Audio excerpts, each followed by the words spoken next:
کہ نواز شریف اس پہ صلاح مشورہ کر رہے ہیں اچھا کہ جب ہمیں اقتدار مل جائے گا، ابھی ملے نہیں ہے، یعنی کہ سوچ لیا، فیصلے ہو گئے. تو اسٹیبلشمنٹ سے تعلقات کی نوعیت کیا ہوگی یہ دیوتا فیصلہ کرے گا.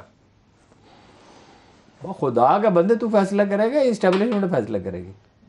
پہلے تم نے فیصلہ کیا تھا تو اس فیصلے کا نتیجہ کیا نکلا تھا؟ بہرحال یہ صورتحال ہے.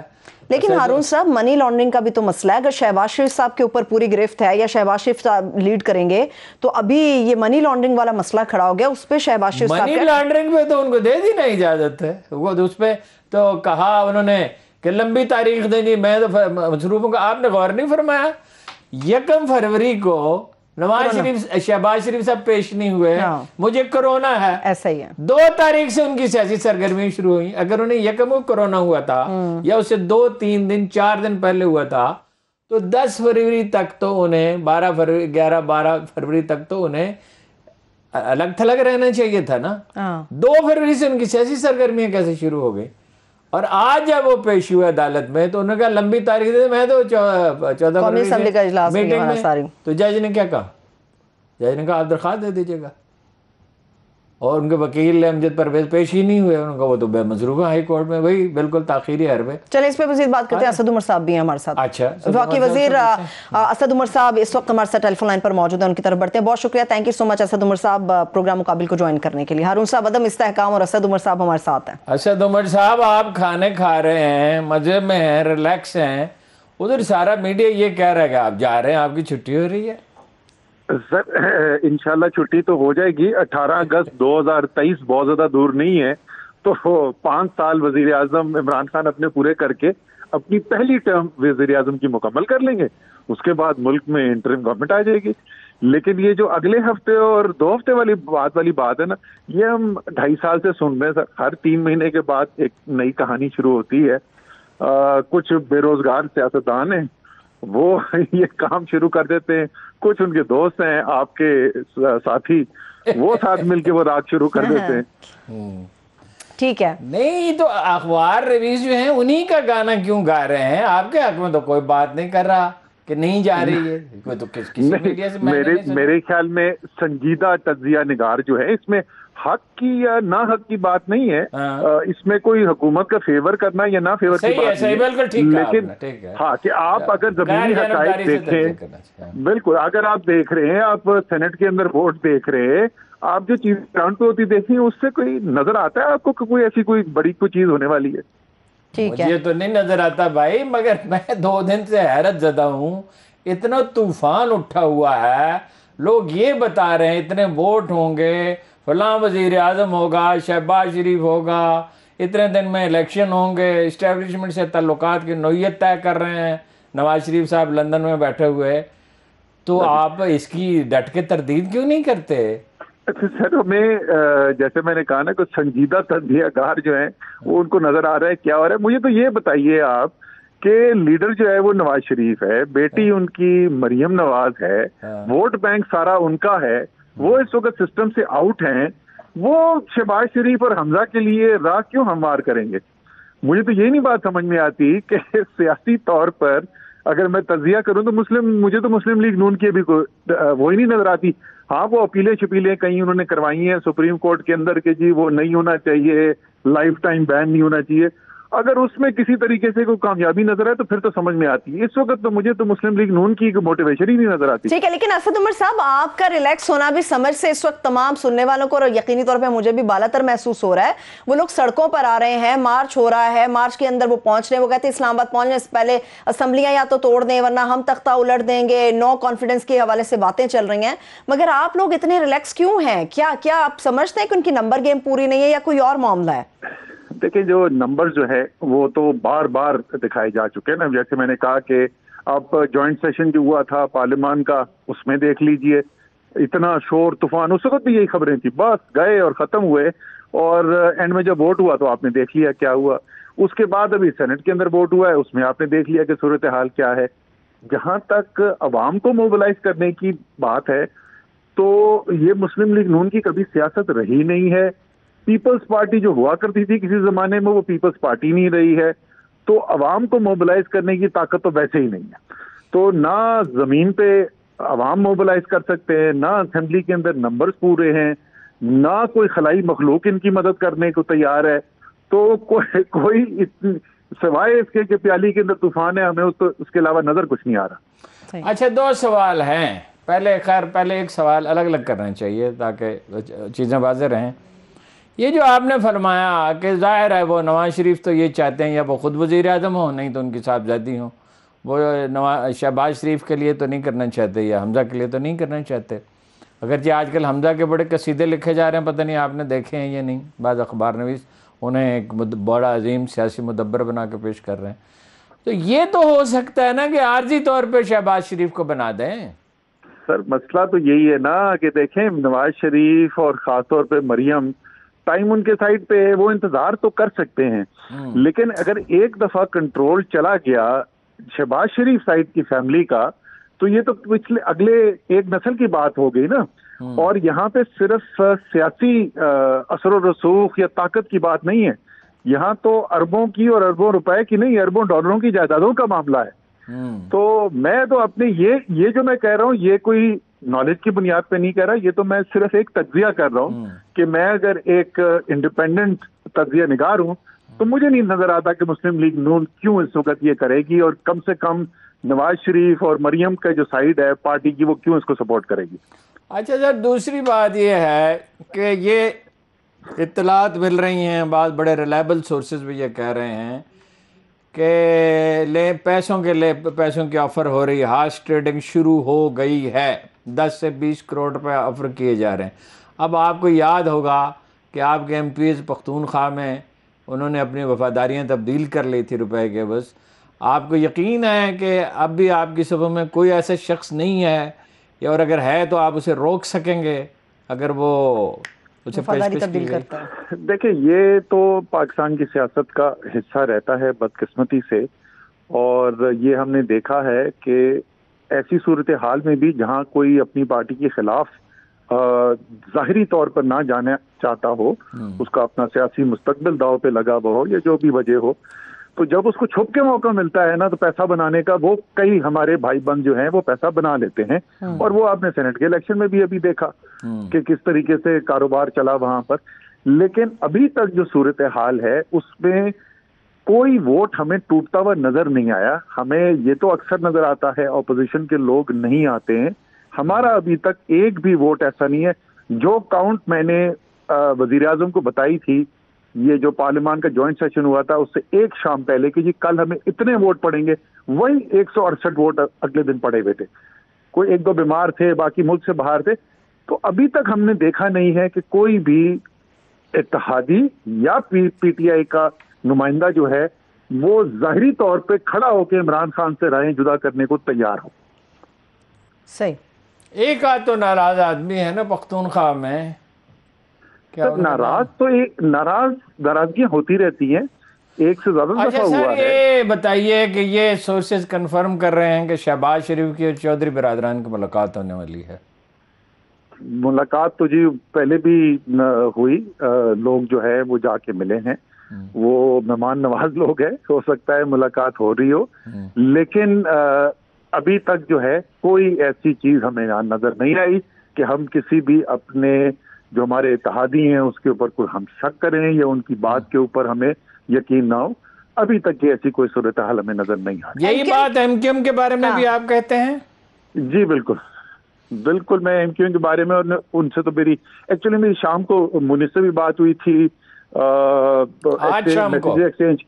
میسیجز ایکسچینج کیے تھے، امین الحق صاحب کی دوپہر کو مجھے کال آئی تھی، تو سینٹ چیئرمین صاحب کے ساتھ ملاقات ہوئی تھی۔ جتنے بھی اتحادی ہیں میں آج کا بھی بتا سکتا ہوں کہ آج بھی ہم رابطے میں رہیں، اس وجہ سے نہیں، ویسے عمومی طور پہ رابطے پہ ہیں، تو کوئی آثار وہاں پر نظر آ نہیں رہے اس وقت تک کہ یہ جو افواہیں پھیلائی جا رہی ہیں ان میں کوئی صداقت نظر آئے۔ ٹھیک، چلیے ماشاءاللہ آپ تو مطمئن ہیں پوری طرح سے، اب دیکھیے کیا ہوتا ہے، چند دن میں صورتحال انشاءاللہ۔ بہت شکریہ، تھینک یو سو مچ اسد عمر صاحب ہمارے ساتھ موجود ہیں۔ ہارون صاحب، حکومت کانفیڈنٹ ہے؟ اچھا دیکھیے، ہاں یہ کانفیڈنٹ تو ہیں، لیکن یہ تو انہوں نے کہا نا کہ لوگوں کے بکنے کا احتمال تو ہوتا ہے۔ اچھا سوال یہ ہے کہ کیا بکنے کے لیے منڈی لگے گی اور کیا اس کی اجازت دی جائے گی؟ اگر یہ خریداری کر سکتے ہیں تو حکومت بھی خریداری کر سکتی، ٹھیک ہے. تو پھر دونوں طرف. اور یہ بڑا المناک واقعہ ہوگا کہ سارا انحصار خریداری پہ ہو. افسوس اسٹیبلشمنٹ ایسے ہی موقع پہ دخل دیتی ہے، ٹھیک ہے نا. اب اگر یہ کہا جائے کہ صرف اسٹیبلشمنٹ ہی روک سکتی ہے نا، یعنی ان کے پاس معلومات کے ذرائع بھی بہتر ہیں، دباؤ بھی زیادہ ڈال سکتے ہیں. لیکن یہ تو بڑی بدقسمتی ہے ملک کی کہ ان چیزوں کو اسٹیبلشمنٹ پہ چھوڑ دیا جائے. یعنی خریداری میں تو یعنی کچھ بھی، نواز شریف نے بھی کہا ہے، کچھ بھی نہایت ریلائبل سورسز کہہ رہے ہیں، اور ٹرمز بھی. بھائی کل آپ حکومت میں تھے، کل تو آپ کو سمجھ نہیں آئی کہ بھائی کوئی انڈرسٹینڈنگ ڈیولپ کی جائے، اور آپ نے کہا کہ جی مجھ سے معافی مانگی جائے اور میرے ساتھ بڑی زیادتی ہوئی ہے، اور یہ اور سڑکوں پہ چیختے چلاتے پھرے، اور عدالتوں کو. رانا ثناء اللہ نے کہا پچھلے ہفتے ان ججوں کا گھیراؤ کریں گے جو خلاف فیصلہ دیں گے، ججوں کا گھیراؤ کریں گے. Can you imagine? Rana Sanaullah صاحب تو ویسے ہی فیمس ہے اس قسم کے بیانات دینے میں. نہیں ایسے نہیں، یوں ہی نہیں نا. رانا ثناء اللہ ایک پریکٹیکل آدمی ہے. مطلب یہ دباؤ، اس کا بینیفیشری کون ہے؟ یعنی بہت سارے بینیفیشری ہوں گے اور اقتدار میں آتے ہیں. اسحاق ڈار بھی ہوں گے، اللہ کے فضل و کرم سے. وہ ورچوئل کے اوپر کہہ رہے ہیں کہ میرے سے حلف لے لو. لے لو، بڑا ضروری ہے. اس کے بغیر ملک میں کوئی کام دام تو ہو نہیں سکتا نا. اس کے جب تک المیہ یہ ہے کہ وہاں بیٹھنے والے لوگوں کا یہاں حلف لیں گے ہم. وہ فگرز کون فج کرے گا، IMF کو چکمہ کون دے گا، اس کے بغیر تو نہیں ہو سکتا. اچھا، گزارے یہ ہے کہ ان کے آدمی جو ہے نا وہ بھروسے کے نہیں ہیں. PTI کے آدمی جو ہے نا وہ بک سکتے ہیں ان کو. اب یہ ان کی نگرانی ٹھیک سے کر سکتے ہیں، ان کو روک سکتے ہیں یا نہیں، یا فائنل پھر یہ ہے کہ اسٹیبلشمنٹ ہی دخل دے گی. یہ ایک سوال ہے، میں نہیں کہہ سکتا وہ کیا کریں گے. اس وقت تو یہ نظر آ رہا ہے کہ وہ لا تعلق ہیں اور وہ چاہتے ہیں کہ بھائی یہ ٹھیک ہے، سیاستدان جو مرضی کریں. یہ 2013 میں بھی یہ ہوا تھا کہ فوج بالکل الیکشن سے لا تعلق ہو گئی تھی. الیکشن کمیشن نے کہا، فخر الدین جی ابراہیم جو ہیں کمال کے آدمی تھے، تو وہ انہوں نے کہا، ان کی تقریم بہت تھی، کہ انہوں نے کہا ہمیں 80,000 افسر چاہیے الیکشن کی نگرانی کے لیے. 80,000 افسر. تو انہیں بتایا گیا، انہوں نے بتایا کہ ہمارے پاس کل 25,000 افسر ہیں. تو 80,000 افسر کہاں سے لائیں سینسیٹیو پولنگ اسٹیشن پہ. پھر انہوں نے پوچھا کیا دھاندلی اگر ہو رہی ہو تو جو فوجی افسر وہاں ہوگا اس کو اختیار ہوگا کہ عارضی طور پہ روک دے. اچھا، پولنگ عارضی طور پہ یعنی 2 گھنٹے کے لیے روک دے اگر دھاندلی ہو رہی ہے. انہوں نے کہا نہیں، یہ اختیار ہم نہیں دے سکتے. فخر الدین جی ابراہیم، جسٹس کیانی نے کہا تھا، فخر الدین جی ابراہیم تو بیمار ہو گئے، وہ تو فوری طور پہ بیمار ہو گئے تھے عہدہ ملتا ہے. اور وہ جسٹس کیانی صاحب جو ہیں وہ بڑھ کے، اس میں بڑے دلچسپ واقعات ہیں. اس میں بات ذرا دوسری طرف نہ چلی جائے. ایک جج نے کہا الیکشن کمیشن کے، جو میں پنجاب الیکشن کمیشن سے کہا کہ تمام وہ جو لوگ ہیں یہ میرے دفتر میں معلومات مہیا کی جائیں، ریٹرننگ افسر اور پریزائڈنگ افسر کون اس کو ڈیل کرے گا، یہ لکھا ہوا موجود ہے ایک صاحب کے پاس. میں کسی اور کا نام بھی بتا دوں گا. یہ ساری تحریر موجود ہے. میں نے کہا لکھ کے بھیجیں کہ یہ. انہوں نے کہا جی میں کیسے یہ فیصلہ کر سکتا ہوں، ایک بڑا اہم جج، یہ میں کیسے فیصلہ کر سکتا ہوں. یہ فیصلہ تو چیف الیکشن کمیشنر کر سکتا ہے کہ آپ کو اطلاعات العدلیہ کا اس سے براہ راست انتظامی معاملات سے کیا تعلق ہے. ٹھیک ہے. چنانچہ وہ پھر بعد میں ایک اور سیل بنایا گیا. ان ججوں کے نام بھی معلوم ہیں. ایک کتاب آ رہی ہے اس میں یہ ساری تفصیلات موجود ہیں، چند مہینے میں چھپ جائے گی کہ کیسے 2013 میں نواز شریف صاحب نے ڈٹ کے دھاندلی کی. ہارے تو عمران خان اپنے ٹکٹوں کی غلط تقسیم کی وجہ سے، بری منصوبہ بندی کی وجہ سے، ان پر میکنزم ہی نہیں تھا. میں تو اس کا آئی وٹنس ہوں. میں تو اس میٹنگ میں گیا جہاں ٹکٹوں پہ بات ہو رہی تھی اتفاق سے. آج تک یہی غلطی وہ کرتے آ رہے ہیں. ہاں یہی، اور یہ کرتے رہیں گے، وہ ہمیشہ کرتے رہیں گے. ٹھیک ہے. اس پہ کے لیے وہ کوئی سسٹم میکنزم بنانے کے لیے تیار نہیں ہے. مطلب یہ علی محمد خان جو ہے اس کے پورے حلقے نے انکار کر دیا کہ اس کو ٹکٹ نہ دیا جائے، مگر وہ چونکہ اس میں آتا تھا اپنے ٹاک شوز میں اور بڑی جناب عظمتیں بیان کرتا تھا ان کی، تو اس وجہ سے پھر دباؤ آیا. یہ اپنا بابڈا صاحب اب یہ ایک علامت بن گئے ہیں نالائکی اور نااہلی کی.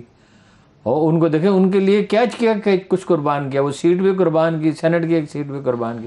عثمان بزدار کو وزیر اعلیٰ بنایا جی, کمال ہے. اور پھر چاروں صوبوں کے اندر سے بہترین قرار دے دیا. بہترین ہے, کیا تجزیہ ہے جی, کیا سروے ہے, قربان جائیں ان کے. اینی ہو, اس کے علی اصل بینیفیشری ہیں شہباز شریف. پوچھے کیسے؟ ایک تو آپ کو بتایا کہ 1 فروری کو انہیں کرونا ہے, 2 فروری کو سیاسی سرگرمیوں میں مصروف ہے, 3 کو ملاقات, اب وہ جیتتے ہیں, اب مسلسل ملاقاتیں, اور ایسے متحرک ہیں کہ ایسے متحرک وہ اسی وقت ہوتے ہیں, اس وقت ان کی کمر کی تکلیف بھی بالکل نہیں ہوتی, غائب ہو جاتی ہے سڈنلی. یہ کوئی میجک بٹن ہے. اچھا, اگر وہ جیتتے ہیں یا ہارتے ہیں, عدم اعتماد کی تحریک بلکہ پیش ہی بھی نہیں ہوتی, اگر FIA نیب عدالت پہ ان کا دباؤ رہے گا. آج بھی انہوں نے کافی ڈرامہ کیا نا کہ امجد پرویز صاحب نہیں آ سکتے, تو تاریخ دیں. ہاں جی, اور خود کھڑے ہوئے جیسے وہ کرتے ہیں. تو خیر تاریخ تو نہیں دی, مگر یہ دے ہی دی ایک لحاظ سے. ان سے کہا کہ اگر آپ اسمبلی میں چلے جائیں تو درخواست لکھ کے بھیج دیں. اب اگر یہی اپنا ہے, یہی کیا وہ شعر ہے کہ برف کے باٹ لیے دھوپ میں بیٹھا ہوگا, جی یہی انداز عدالت ہے تو کل کا تاجر, یہی انداز تجارت ہے تو کل کا تاجر, برف کے باٹ لیے دھوپ میں بیٹھا ہوگا. ازبکستان کی ایک کہاوت ہے کہ وہ برف پہ وعدے لکھتے ہیں پھر اسے دھوپ میں رکھ دیتے ہیں. کیا بات ہے. یہ ہے جناب والا ہمارا نظام انصاف, اور یہ ہے جناب ہماری سیاست. بالکل, سیاست کا ایک اور پہلو. ہارون صاحب مجھے یہ بتائیے, پوری اپوزیشن اس وقت باہر سڑکوں پر آنے کو تیار بیٹھی, بلاول تو نکل کھڑے ہوئے ہیں اور نون لیگ بھی تیاری کر رہی ہے. عمران خان صاحب کب نکلیں گے باہر؟ عمران خان صاحب ابھی نکل رہیں گے, اس لیے کہ آرام سے بیٹھنا ان کے لیے تو بڑا مشکل ہو رہا ہے. وہ مسئلہ یہ ہے کہ ابھی میرے خیال میں تیاری میں ہے, 1 آدھ دن میں, 2 دن میں, 4 دن میں اعلان ہو جائے گا. اچھا, بلدیاتی الیکشن کا شیڈول کا اعلان ہونے سے پہلے وہ جائیں گے پبلک میں, اپنے ووٹر سے رابطہ کریں گے, اپنے حامیوں کو متحرک کریں گے. دیکھیں عمران خان صاحب میں اور بہت سی کمزوریاں ہیں, سیاست کا بھی اتنا فہم نہیں ہے, معیشت کا بھی نہیں ہے, لیکن یہ کہ وہ اگر ڈٹ کے کھڑے ہو گئے تو یہ سارا منصوبہ دھرے کا دھرا رہ جائے گا. کیا وہ امراء القیس کی آخری نظم ہے کہ کتنے نیزوں کے کتنے بھرپور وار اور کتنے لبریز جام کل انقرہ میں دھرے کے دھرے رہ جائیں گے. انقرہ میں اس کا انتقال ہوا تھا نا, وہ عرب تھا لیکن وہ قیصر روم سے مدد لینے کے لیے گیا تھا. اچھا, یہ بھی قیصر روم سے ہی مدد مانگ رہے ہیں. تو گزارے یہ ہے کہ وہ نکلیں گے اور جلسے وہ بڑے کر سکتے ہیں. پیپل نون لیگ کی یہ تاریخ نہیں ہے کہ وہ بڑے بڑے جلسے کر سکے. اس کے پاس ووٹر ہیں, اس کے پاس ورکر نہیں ہیں, اس کے پاس لیڈر ہیں, اس کے پاس الیکٹیبلز ہیں. ان کی کامیابی یہ ہے انہوں نے اپنے لوگوں کو اکٹھا رکھا ہے. عمران خان صاحب نے اپنی جو سیاسی تاریخ کی عظیم ترین غلطیاں کی ہیں, اس میں پنجاب ایک ایسے شخص کو سونپ دیا جو کسی طرح کا کوئی سیاسی کام نہیں کر سکتا. میں نے اپنی آنکھوں سے دیکھا اور اپنے کانوں سے سنا کہ علیم خان صاحب سے یہ کہا جا رہا تھا, کہیں سے فون آ رہا تھا کہ وہ فلاں تونسا کا جو MP ہے اس سے بات کریں. کوئی معلوم نہیں اس سے, ہاں سینٹ کے الیکشن انہوں نے, تونسا کا جو MP, اس نے کہا تونسا کے MP سے بھی اگر میں نے ہی بات کرنی ہے تو کمال ہے. اسی وقت وہ انٹرسٹڈ بھی انہیں دنوں ہونا شروع ہوئے, اس کی اور بھی وجوہات تھی. صحیح. تو یہ آپ کی پنجاب اتنا بڑا صوبہ اور اس کا یہ وزیر اعلیٰ, تو یہ کیمپین کون لیڈ کرے گا؟ کوئی لیڈ, PTI پنجاب کا تو کوئی لیڈر ہی نہیں ہے. کون لیڈر ہے PTI پنجاب کا؟ یہ ضمنی الیکشن ہوئے ہیں کنٹونمنٹ میں, اس میں پھر وہ رزلٹ سامنے آ گیا, پھر ہار گئی. کس نے دیے, کس نے کہا دیے تھے وہ ٹکٹ؟ عامر کیانی نے. ٹھیک ہے, اور عامر کیانی پہ کتنے سنگین الزامات ہیں گراب کے معاملے میں. پارٹی کا جب علی امین گنڈاپور پہ الزامات لگے تو انہیں پارٹی کا کیا بنا دیا؟ سیکرٹری جنرل بنا دیا KPK کے اندر. جب وابڈا کی سیٹ خطرے میں پڑی تو انہیں سینیٹر بنا دیا. ایسا ہی ہے. ہر وہ شخص جو معتوب ہوتا ہے عوام کا یا جس پہ الزام لگتا ہے اس کو کوئی عہدہ دے دیا جاتا ہے. مستقبل کو اتنا تابناک نہیں ہے پھر آپ سمجھتے ہیں اگر یہی فیصلے ٹکٹوں کے اوپر عمران خان صاحب نے کرنے؟ نہ مستقبل ان کا تابناک ہے نہ اپوزیشن والوں کا. اس کا کیا کریں گے جی؟ 16 ارب روپے کی منی لانڈرنگ ہے. کتنے اکاؤنٹ ہیں؟ 28 ہیں 80 کتنے اکاؤنٹ ہیں؟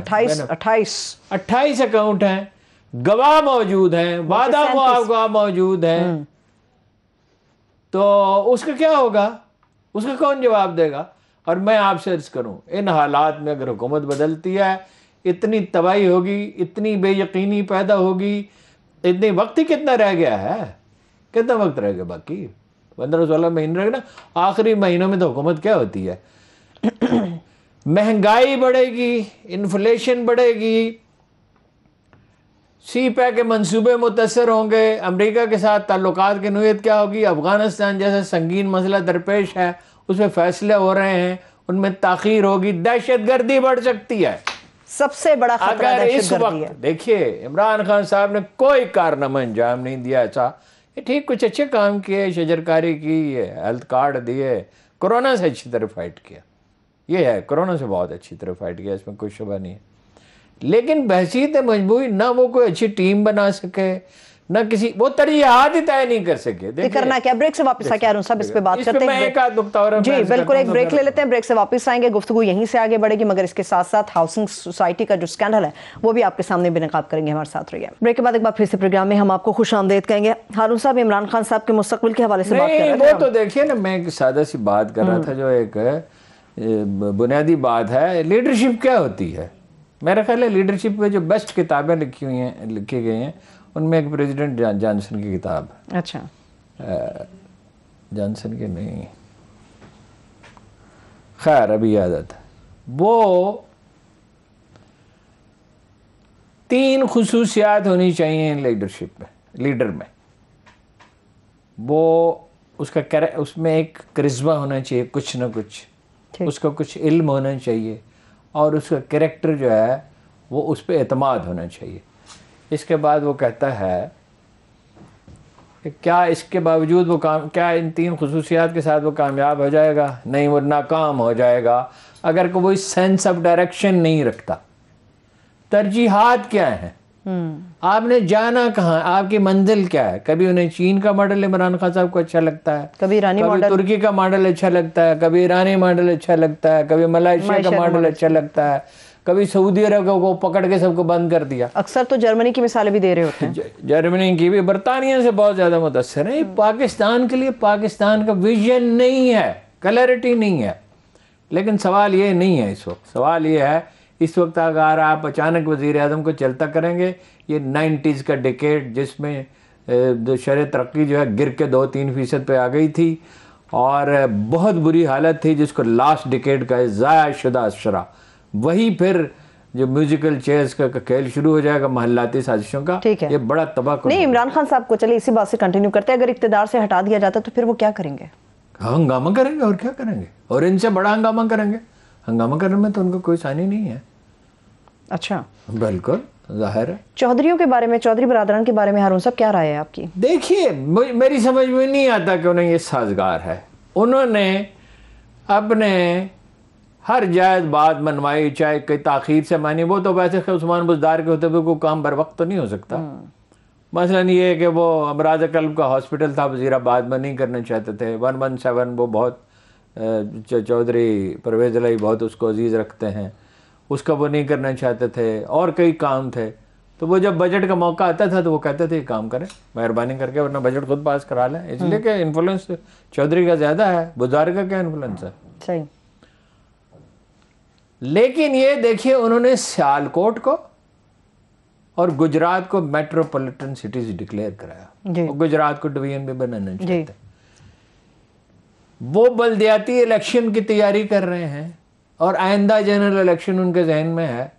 وہ کیسے اس میں شریک ہو سکتے ہیں, یہ بات میری سمجھ سے بالاتر ہے. ٹھیک ہے, تو پھر متحدہ قومی موومنٹ کے بارے میں آپ ملاقات ہو سکتی ہے.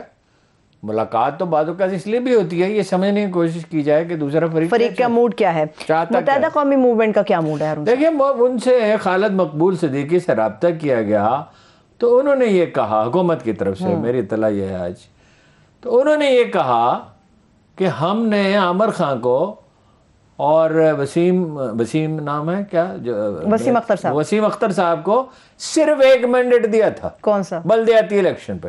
یہی فیصل سبزواری نے ایک پروگرام میں کہا آج بلدیاتی الیکشن کراچی کے مختلف پارٹیوں سے رابطہ کیا جائے.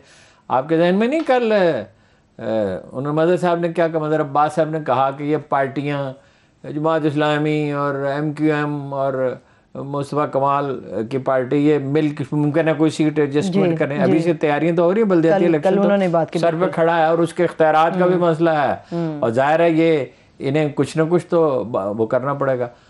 تو وہ تو میری سمجھ سے بالاتر ہے کہ وہ اس وقت، لیکن اگر بے دریغ سرمایہ خرچ کیا جائے گا اور بہت بڑی بڑی آفرز کی جائیں گی، جھوٹا لالچی ہمیشہ جھوٹے کے ہاتھوں لٹتا ہے. صحیح، یہ رسول اللہ صلی اللہ علیہ وسلم کا فرمان ہے. ٹھیک، کچھ پہ سکتا ہے. اس پورے سیاست کے اندر پاکستان کے حوالے سے ہارون صاحب عالمی طاقتیں یا عالمی اسٹیبلشمنٹ ہے، کیا سمجھتے ہیں اس کا رول کیا ہوگا؟ جھکاؤ کس کی طرف ہوگا؟ کیا رول ان کا دیکھ رہے ہیں آپ؟ دیکھیے مطمئن تو آپ دیکھیں نا، باری باری دیکھ رہے ہیں. انڈیا تو بہت خوش ہوگا نواز شریف کے آنے پہ، بے پناہ ایک جشن آپ دیکھیں گے. وہ کہتے رہتے ہیں ہماری اس پہ بڑی انویسٹمنٹ ہے، اور آپ دیکھتے ہیں وہ انڈیا کے خلاف کبھی بات نہیں کرتا. امریکہ بھی اس کو ہی پریفر کرے گا، اس لیے کہ اس کے ساتھ بات کرنا آسان ہے. عمران خان کے بارے میں نیو یارک ٹائمز میں ایک مضمون چھپا تھا کہ امریکی وفد جب اس سے ملنے کے لیے گئے، وزیر اعظم نہیں بنے گئے تھے، تو افغانستان پہ ایک لیکچر انہیں سننا پڑا. دیکھو جو تو امریکیوں کا رویہ تو واضح ہے، جو بائیڈن نے فون کرنا پسند نہیں کیا. یعنی یہ کہہ رہے ہیں کہ ہمارے اسٹریٹجک حلیف ہیں، چین کی طرف جا رہا ہے پاکستان، زیادہ قریب ہو رہا ہے. امریکی سے اندیشہ محسوس کرتے ہیں. قازقستان میں ان کی کوشش ناکام ہو گئی ہے. ایران سے تعلقات خراب ہیں. چین سے آویزش ہے. عرب ممالک چلے گئے ونٹر اولمپکس میں. اس کے باوجود جو بائیڈن نے فون نہیں کیا. فون کرنے میں کیا رکاوٹ ہے؟ کوئی بڑا وفد نہیں بھیجا ہے. پاکستان نے روس کے ساتھ پاکستان کی قربت ہو رہی ہے تو امریکی تو اسی کو ترجیح دیں گے. چین البتہ جو ہے وہ دوسرے ملکوں کے اندرونی معاملات میں مداخلت نہیں کرتا. کوئی حکومت آئے کوئی حکومت جائے، وہ لمبی بہت دور اندیش لوگ ہیں. وہ اگلے 10 20 30 برس کی پلاننگ کرتے ہیں کہ کیا ہوگا. وہ ایک بہت بڑی دنیا ہے، ان کے ایک عالمی طاقت کے ساتھ آویزش ہے. وہ ایک بڑا خواب دیکھ رہے ہیں، اس میں ہیں وہ، اس میں کوئی مداخلت نہیں. صحیح، ٹھیک ہے. چلیے ہارون صاحب، یہ تو سیاست سے متعلق بات ہوگی، مگر جب آپ نے پلاننگ کی بات کی ہے تو پلاننگ کے حوالے سے ہمارے ملک کے اندر جو ہاؤسنگ سوسائٹیز ہیں وہ بھی بڑی آگے تک کی پلاننگ کرتے ہیں. ہاؤسنگ سوسائٹی سے متعلق بات کرتے ہیں. اس وقت بیورو چیف اسلام آباد سہیل اقبال بھٹی صاحب ہمارے ساتھ موجود ہیں. بھٹی صاحب بے حد شکریہ آپ کے وقت کے لیے. بھٹی صاحب، یہ جو C B R employees cooperative housing society کا سکینڈل ہے، ذرا اس کا بتائیے گا کہ یہ سکینڈل ہے کیا، کتنے اربوں کا گھپلا ہوا، متاثرین کے حوالے سے کیا خبر ہے، کتنی بڑی یہ سوسائٹی ہے، اس کا ذرا ڈیٹیل میں ہمارے ساتھ چیزیں شیئر کیجیے گا. سرور دیکھیے، معاملہ یہ ہے کہ ملک بھر میں عوام کو اپنی رہائش کے لیے گھروں کی شدید قلت کا تو سامنا ہے، لیکن وفاقی دارالحکومت کے اندر یہ ایک بہت بڑا چیلنج ہے. اور یہاں پر لوگوں کی اپنی گھروں کی ضرورت پوری کرنے کے لیے 2 ذرائع پر انحصار کرنا پڑتا ہے. ایک کوآپریٹو ہاؤسنگ، جو کوآپریٹو ایکٹ کے تحت مختلف ہاؤسنگ سکیمز ہیں، ان میں لوگ فائلز خریدتے ہیں اس امید کے ساتھ کہ جب وہ ڈیولپ ہوگی انہیں یہاں پر اپنا ایک چھوٹا سا گھر بنانے کا موقع ملے گا. اس کے ساتھ دوسری کیٹیگری ہے جو مختلف پرائیویٹ ہاؤسنگ سوسائٹیز ہیں. وہاں پر بھی پرائیویٹ ہاؤسنگ سوسائٹیز میں بھی بڑے بڑے اسکیم سامنے ہیں، لیکن یہ اسکیم جس کا ہم ذکر کر رہے ہیں اس کا تعلق ہے C B R cooperative housing society کے ساتھ، جہاں پر انفارچونیٹلی فیز 2 لانچ کیا گیا. تقریباً 2500 کنال پر مشتمل یہ اراضی کا اس پر اس نے ڈیولپ ہونا تھا، لیکن یہاں پر گزشتہ کئی سالوں سے بڑے پیمانے کے اوپر بے ضابطگیوں کی شکایت تھی. سپریم کورٹ آف پاکستان کی ہدایت کے اوپر مختلف کوآپریٹو ہاؤسنگ سوسائٹیز کا جو فورنزک آڈٹ کا سلسلہ شروع ہوا، لیکن تمام کوآپریٹو ہاؤسنگ سوسائٹیز کا آڈٹ ابھی بھی مکمل نہیں ہو سکا. اس کے اندر جن کا آڈٹ مکمل ہوا اس کے اندر سی بی آر کا آڈٹ بھی شامل تھا، جس کے اندر ہوش ربا انکشافات سامنے آئے کہ کس طریقے کے ساتھ غریب عوام سے جو اربوں روپے کلیکٹ کیے گئے تھے اس میں سے کروڑوں روپے کس بے دردی کے ساتھ استعمال کیے گئے. مختلف لوگوں کے ساتھ معاہدے کیے گئے، زمین حاصل نہیں کی گئی. 3 مختلف کمپنی سے معاہدے ہوئے، زمین لوگوں کو نہیں ملی. حاصل کرنے کا طریقہ کار کیا تھا جس سے لوگ متاثر ہوئے بھٹی صاحب؟ ایک منٹ. اچھا یہ دیکھیں، یہ سی بی آر وہی ہے نا جو ایف بی آر ہے. یہ ایک زمانے میں اسے سی بی آر کہا جاتا تھا. یہ وہی ہے نا سی بی آر؟ جی بالکل وہی ہے، بالکل ہارون صاحب بھٹی صاحب آپ کو آواز آ رہی ہے؟ وہی ہے جی بالکل. تو اس کا مطلب بہت پرانی سوسائٹی ہے، اس کا نام بدلے تھے. یہ لوگ جو ہیں یہ ملازم ہیں ایف بی آر کے اب بھی یا سابق ملازم ہیں؟ دیکھیے یہ بہت پرانی سوسائٹی ہے. آپ کو آواز آ رہی ہے بھٹی صاحب؟ ملازمین کوآپریٹو ایکٹ، جی بالکل آپ کی آواز آ رہی ہے. یہ جی بہت پرانی ہاؤسنگ سوسائٹی ہے، اور 30 سال قبل بھی جن لوگوں نے فائل خریدی جو اس کے ملازم تھے، کچھ لوگوں نے مارکیٹ میں فائل بیچ دی، کسی اور پرائیویٹ شخص نے فائل خریدی، آج تک اس کو پلاٹ نہیں ملا. اگر ہم بات کریں فرنزک آڈٹ سی جہاں سے یہ اسکیم انرتھ ہوا، اس کے اندر حیران کن طور کے اوپر ابھی بھی بڑی ہاؤسنگ سوسائٹیز ہیں اسلام آباد میں، جس میں گلبرگ گرینز ہے، جس کے اندر F I A cooperative housing society ہے، جس کے اندر supreme court of Pakistan cooperative housing society ہے. یہ لوگ ان کے اداروں کے نام استعمال کرتے ہیں، اگرچہ کہ اسلام آباد ہائی کورٹ نے نام تبدیل کرنے کا حکم دیا ہے. ان کی ابھی تک فرنزک آڈٹ نہیں ہوئے، اور جن اداروں نے فرنزک آڈٹ کرنے تھے ان ادارے کے ملازمین کو سینکڑوں پلاٹس دے دیے گئے. اب یہ جو معاملہ ہے اس کے اندر ایف آئی اے نے انکوائری کی، 16 مینجمنٹ جو 16 افراد تھے ان کے خلاف 85 کروڑ روپے کے نقصان کے شکایات اور الزامات ثابت ہونے کے بعد جو تحقیقات میں ہوئی ایف آئی آر درج کی گئی ہے. سوسائٹی کے پریزیڈنٹ ہیں الطاف بھٹ، ان کی گرفتاری ان کی نہیں ہو سکی تھی. اطلاعات یہ ہیں کہ انہوں نے ضمانت کروا لی ہے. سیکرٹری جنرل جن کا نام چودھری نذیر ہے انہیں گرفتار کیا جا چکا ہے. ٹھیکیدار لیاقت رانا جنہوں نے پیسے لینے کے باوجود زمین پرووائڈ نہیں کی انہیں بھی ایف آئی اے نے گرفتار کیا ہے. اوورآل 16 افراد کا نام اس ایف آئی آر میں درج کیا گیا ہے. المیہ یہ ہے کہ کس بے دردی کے ساتھ عوام سے پیسے لیے گئے، 30 سال تک یہ پیسے ان کی یوٹیلائز ہوئے، ان کو پلاٹ نہیں ملا.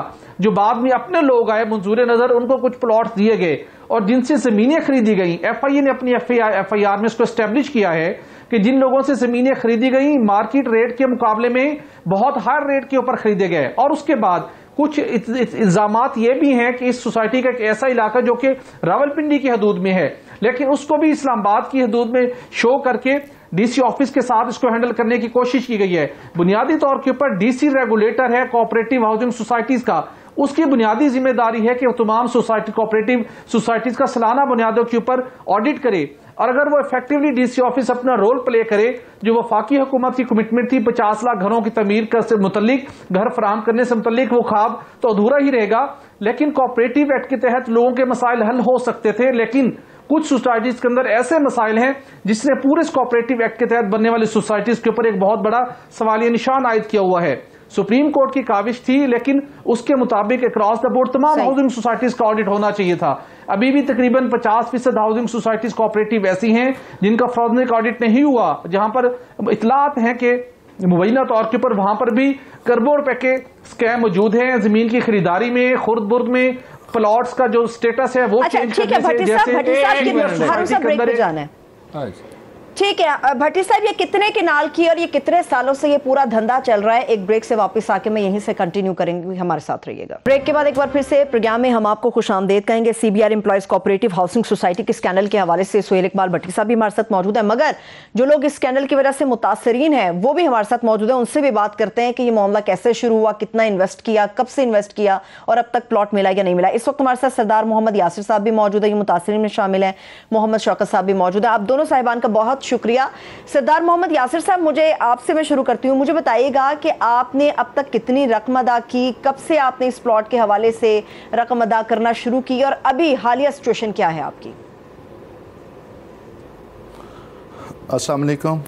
بہت میں مشکور ہوں کہ آپ نے اس پروگرام میں بلا کے سی بی آر کا جو سکینڈل ہے اس کو بنقاب کرنے کی کوشش کی ہے. میرے تقریباً اپنے اور اپنے رشتہ داروں اور انویسٹرز کے تقریباً کوئی 100 کے لگ بھگ تقریباً 85-90 پلاٹس ہیں جو ہم نے 2007 میں، 10 میں اور 12 میں پرچیز کیے. ہوا یہ کہ 2012 سے لے کے 2022 تک سی بی آر سوسائٹی کا جو پریزیڈنٹ ہے اس کا نام ہے الطاف بھٹ، اور یہ انڈین نیشنل ہے، پاکستانی نہیں ہے. اس کو وہاں سے مائیگریٹ کیا گیا ہے کہ سی بی آر میں ہمارے پاس کوئی بندہ نہیں ہے اور یہاں پہ آئیں اور صدارت اپنی لیں. یہ بڑے طریقے سے ایک تو الیکشن چوری کر لیتا ہے، اور چوری کرنے کے بعد لوگوں کو دھمکا کے ان کو لیٹر مختلف بھیج کے کہ ڈیوز جمع کروائیں. جب لوگ غریب عوام اپنا، بعض لوگ اپنے گھر، اپنا سونا بیچ کے ڈیوز جمع کرواتے ہیں، تو یہ ڈیوز لے کے اپنی ایک ناکام، ان پڑھ، جاہل انتظامیہ کے ساتھ ان کا پیسے اپنی زمینیں لے کے اپنے پروجیکٹ یہ بناتا ہے، جس میں سے ایک لترال روڈ پہ پروجیکٹ بنایا اور ایک گلبار کے پاس، ٹھیک ہے. لیکن سردار صاحب آپ مجھے یہ بتائیے گا، بالکل ٹھیک ہے سردار صاحب آپ مجھے یہ بتائیے گا کہ آپ کا اب تک کتنا پیسہ وہاں پر ڈوبا ہوا ہے، آپ کا کتنا پیسہ ہے جو اس وقت ڈوب چکا ہے، اور ابھی آپ کے پلاٹس کی سچویشن کیا ہے، یہ مجھے پلیز آپ بتائیے گا. ہم نے تقریباً 2012 میں 10 سے 12 کروڑ روپیہ دیا تھا جو ڈیوز میں، اور ابھی جو 2012 کے بعد 2022 آ گیا، آفٹر 10 ایئر ہمیں نہ پلاٹ مل رہے ہیں، اور کچھ کا بتایا جاتا ہے کہ وہی جو رانا لیاقت جس کی پٹی صاحب بات کر رہے تھے لینڈ پرووائڈر ہے، اس کو پلاٹ بغیر بتائے، کچھ میرے انویسٹر بائر امریکہ میں تھے، وہ چونکہ بائر تھے تو بغیر بتائے اس کے نام پلاٹ الاٹ کر دیا ہے. اس کی میں نے اپلیکیشن FIA میں دی ہے، جس پہ وقار چوہان صاحب نے ایکشن بھی لیا ہے. پرسوں میں گیا تھا انکوائری پہ. تو یہ بغیر بتائے جو اچھے پلاٹ جو ڈیولپ ہو جاتے ہیں وہ لوگوں اچھا، میں آپ سے بات کرتی ہوں، مزید کنٹینیو کرتی ہوں. بالکل سردار صاحب میں آپ سے کنٹینیو کرتی ہوں. محمد شوکت صاحب ہمارے ساتھ موجود ہیں، وہ بھی متاثرین میں شامل ہیں. شوکت صاحب آپ مجھے بتائے گا کہ آپ نے کتنا انویسٹ کیا، کب سے انویسٹ کیا، اور ابھی آپ کو پلاٹ ملا یا نہیں ملا، کیا معاملہ ہے یہ؟ میں نے پلاٹ لیا تھا سن 2012 میں کسی سے، وہ جس بندے سے میں نے لیا تھا اس نے تقریباً 1990 میں لیا تھا. تو ہم جاتے ہیں، وہ لیٹر انہوں نے بھیجا کہ آپ کا بلاک نمبر اور پلاٹ نمبر، جب ہم جاتے ہیں تو وہاں پر ہمیں کچھ بھی نہیں ملتا. کہتے ہیں آپ کی تو جگہ نہیں ہے، ابھی وہ تیار ہی نہیں ہوئی. ہم سخت پریشان ہیں اس وجہ سے. اچھا بہت شکریہ، بات واضح ہو گئی. اچھا دیکھیے گزارش یہ ہے، ایک ہاؤسنگ سوسائٹی نہیں ہے، 10,000 سے زیادہ ہاؤسنگ سوسائٹیاں ہیں، اور حکومت اندھی ہوئی بیٹھی ہے. وہ بڑے چیئرمین صاحب نیب کے دعوے کرتے ہیں ہم نے پیسے دلوا دیے، ایک نہیں ہے. اس ملک میں کسی میں دم ہی نہیں ہے بڑے پراپرٹی جو مافیاز ہیں ان کے خلاف بات کرے. یہ صرف شاید 92 واحد ہے، ایک آدھ شاید کوئی اور ایسا چینل ہوگا جو اتنی جرات کر رہا ہے، جو یہ نہیں کرتا کہ وہ ان کی جرائم پیشہ مافیاز کے اشتہار قبول کرنے سے انکار کر دے. ٹھیک ہے، کسی پولیٹیکل پارٹی میں یہ سکت نہیں ہے کہ وہ ان کے خلاف کبھی کسی پولیٹیکل، میں جانتا ہوں کہ مافیاز کے لوگ وزیر اعظم سے ملتے ہیں اور آزادی کے ساتھ ملتے ہیں، ان کو چکمہ دیا جاتا ہے. ظاہر ہے ان کے نائبین اس کے ذمہ دار ہیں کہ یہ پارٹی کے بڑے وفادار اور مخلص ہیں. کسی ایک کرونا تھوڑی ہے بھائی. اگر آپ اس کا کوئی سسٹم بناتے کیوں نہیں ہے؟ یہ کوآپریٹو ہاؤسنگ سوسائٹیوں کو کیوں نہیں انکریج کرتے؟ حکومت زمین ایکوائر کر کے صوبائی حکومت دے سکتی ہے. جو ڈنگ کے لوگ ہیں، آپ کو کوئی ایماندار آدمی ملا؟ اتنے بڑے بڑے دعوے تھے ہماری زبردست ٹیم ہے، اور یہ اور وہ آخر میں آپ کو ایک بزدار ملا اور اس کماش کے لوگ ملے، اور کوئی احتساب جو ہے وہ صرف سیاسی مخالفین کا ہوتا ہے. اپنے لوگوں کا بھی تو احتساب کرے. ہزاروں ارب روپے لوٹ لیے گئے ہیں. چند سوسائٹیاں جنہیں وزیروں کے انعام دے رہے ہیں اس ملک میں نے ایسی ہاؤسنگ سوسائٹیاں دیکھی ہیں، اگرچہ چند یہ کی ہیں جو میرے علم میں، جو ہمیشہ وقت پہ ڈیلیور کرتے ہیں. چھوٹی چھوٹی ہاؤسنگ سوسائٹیاں ہیں. تو وقت بھی ختم ہو گیا ہارون صاحب، لیکن انکریج کرنے کا کوئی بندوبست نہیں، اور جرائم پیشہ کو آپ پوچھتے نہیں ہیں، اور وہ آزادی کے ساتھ آپ کے ساتھ مل بھی رہے ہیں. جو ٹھیک کام کرتے ہیں ان کی کوئی انکریجمنٹ نہیں ہے، تو پھر کیا ہے، وزیروں کو سرٹیفکیٹ دے رہے ہیں بس. ٹھیک ہے، بہت شکریہ. تھینک یو سو مچ ہارون صاحب. دیکھنے والوں کو شکریہ. مجھے اجازت دیجیے، اپنا خیال رکھیے. خدا حافظ.